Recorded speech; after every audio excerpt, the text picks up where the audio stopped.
All right, everybody, welcome back to our Death album review series. We left off with Spiritual Healing last time, entered in the 90s with that one. And now, just 1 year after that album, we take a look at 1991's Human. And another really cool album cover. Not quite as, I don't think it's quite as cool as, the first three. And I can't remember if this is Ed Repka who does this album cover or not. Um, hmm.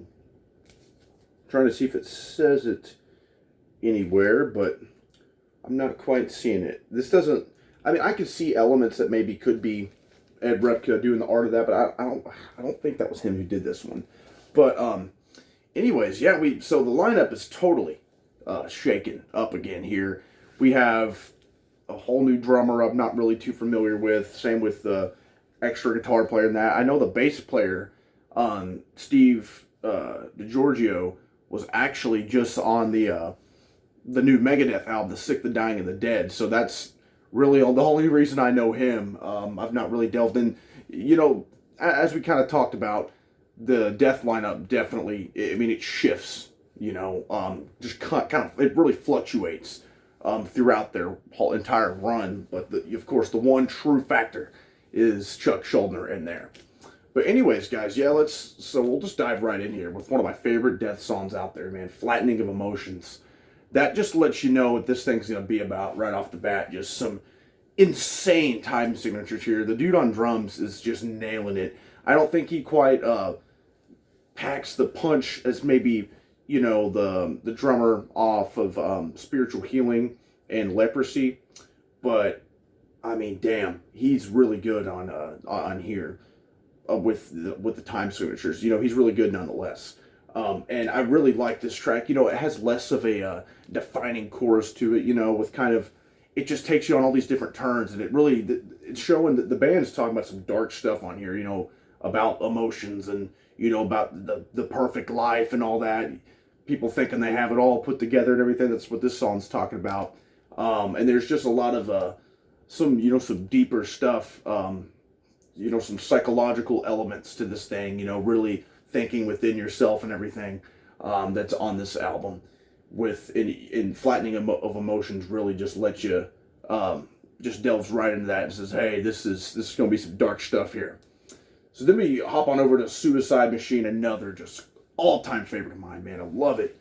I love the intensity in the chorus here. With the suicide machine, and just the way it flows is so damn good, so hooky. Like I've said before, who says death metal can't have hooks in it? Because try listening to a lot of the stuff we've covered here, and this track "Suicide Machine" is one of those that is just so freaking hooky. You can headbang and sing along to.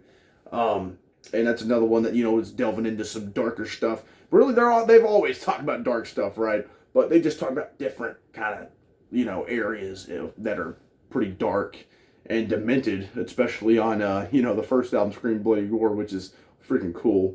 But, yeah, Suicide Machine is definitely one of my favorites off here. It's probably, in fact, tied with the third track. I mean, that's just three all-time Death classics in a row, because the third track is Together as One. My God, I love how this one is structured. Fantastic riff in it.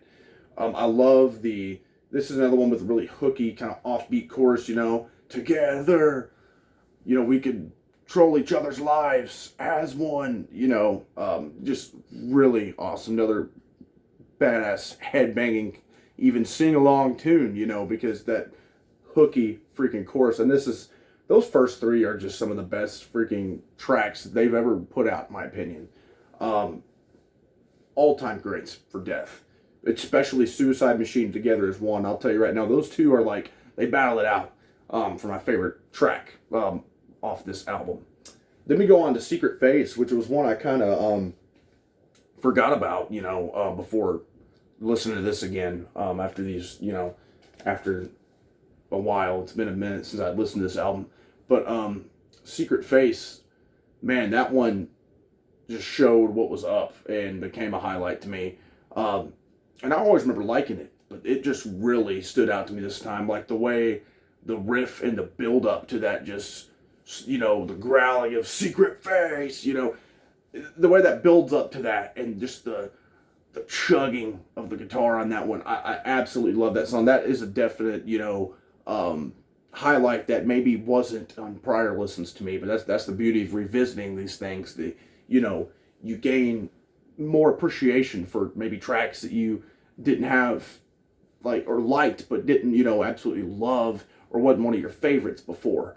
But Secret Face definitely is up there. It's just a top-notch track for me. That one has become one of my favorites off here.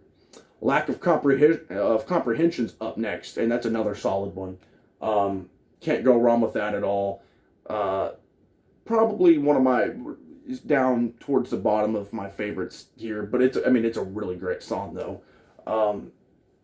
I really dig the lyrics on this one, and it's again another really dark natured track, such as, you know, the first four on here, and it kind of deal with, you know, because what I'm kind of thinking of is, you know, Scream Bloody Gore definitely had kind of a theme of gore, and, you know, kind of like a Cannibal Corpse vibe at a lot of parts on there, as far as, and not really the sound, but, you know, the theme of it, and the lyrical themes.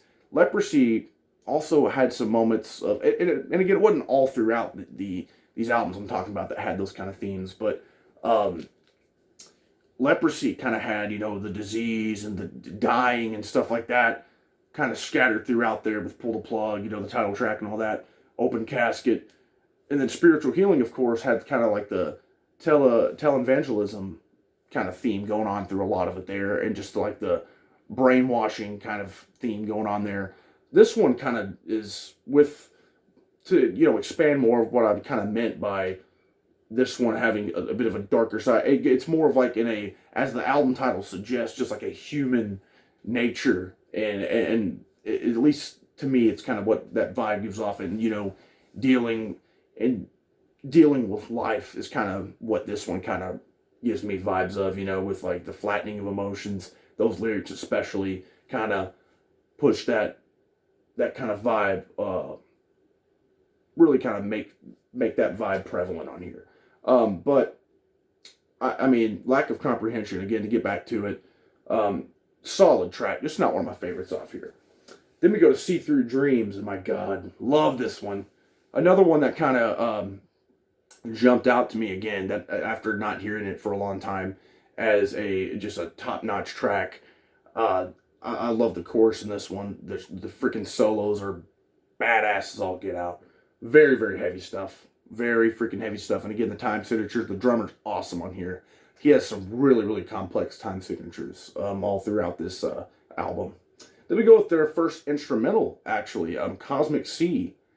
And this one, man, you talk about dark and brooding and everything. This has some cool moments in it, man, I'm telling you. Really, really cool instrumental. I remember really liking this one, but kind of forgot what it went like. And just as I remembered, I freaking love it. This is an awesome instrumental, which I'm trying to remember if they do an instrumental on the next album. I can't remember 100% or not, but I know they do some, like, I'm pretty sure on like Symbolic and stuff like that. But I mean, and I think they do it great, because Cosmic Sea, especially as a first instrumental track to appear on an album, just knocks it out of the park and has some cool elements to it, some kind of spooky elements too, with that breakdown in the middle. So love that. Love Cosmic Sea. Then we go with Vacant Planets to close it out, and I really like this one too. Again, kind of talking about humanity and everything, and just really, really cool lyrical themes that kind of fit the overall vibe of this thing. But, you know, like I said, it's not a concept album. None of those really are, I would say, but they do kind of have a theme. This one maybe less so than some of the other ones, but I do kind of get the feeling of, you know, human nature and things like that is kind of the theme of this one. And the album cover too, you know, showing like the skeleton and the organs and all that in humans, kind of, you know, maybe I'm crazy for thinking, I don't know, but that's just kind of the vibe I get out of this thing. But I absolutely love this album. Human, I think it's one of those albums that just grows and grows on you over time as you listen to it. Because I remember, you know, you're coming off those first three, just big records, and you're like, okay, what else they got? And I remember first time I ever heard this album, I was like, man, that was great, but I I wasn't disappointed, but I was like, there's a significant difference in quality between those first three and this one. Now, I mean, things, over the years listening to this album, it just has grown on me more and more. Kind of to reference back to the Alice in Chains record we just did, the three-legged dog kind of effect, where it's just like the more you listen to it, you're like, man, I get this, and you really start to understand it and everything. And it creeps up on you. And the same can be said with like Tool's newest album came out a couple years ago, Fear Inoculum. The more I've listened to it, it grows on you. Some albums do that. I'm telling you, you like them off the bat, but they leave you a little like, huh? Expecting more, but then you let them sit and simmer, and next thing you know, you're just jamming out to them all the time and you're singing along with the songs. And that's what Human did for me. Definitely, it's a fantastic freaking album. Again, to kind of go over quickly, it is my favorites. Together as One, Suicide Machine are like those top two for me, and Secret Face, Flattening of Emotions. I love that Cosmic Seed. My least favorite probably Lack of Comprehension, but I do really love that instrumental as well. So another fantastic album from Death. Big surprise there, I know. But it's already been a blast going through these. This is not the longest discography or whatever. We've got, 3 more? Of course, next time we'll fast forward on up to 1993 with Individual Thought Patterns. So that will be pretty cool. You get the guitar player from King Diamond on there, Andy LaRocque. So it's really, really cool. I love Andy LaRocque, love King Diamond. So it'll be cool revisiting that and getting to hear his gnarly tone accompanied with Chuck. So what do you guys think about this album? Do you guys kind of get the theme vibe like I'm kind of talking about, or am I nuts? But or maybe we're both nuts if we agree on it, right? But no, and I need to look up if that was Ed Repka who did this or not. I really, because as I've praised his art, as one of my favorite album artists of all time throughout this, but I just can't remember if this is one of his pieces or not. But yeah, let's talk about some of our favorites off here. Was this one kind of a grower on you? Did it take a while to kind of grow on you? What are some albums that were like that to you that I was talking about with me, like Alice in Chains, Three-Legged Dog, Tool, Fear Inoculum, this thing right here? Because I know there's definitely a lot of those out there. Definitely an interesting topic to discuss. But yeah, and of course, let's talk about this thing down there, some death metal. And stay tuned next time, guys, for Individual Thought Patterns. Like, subscribe, and comment. Thanks.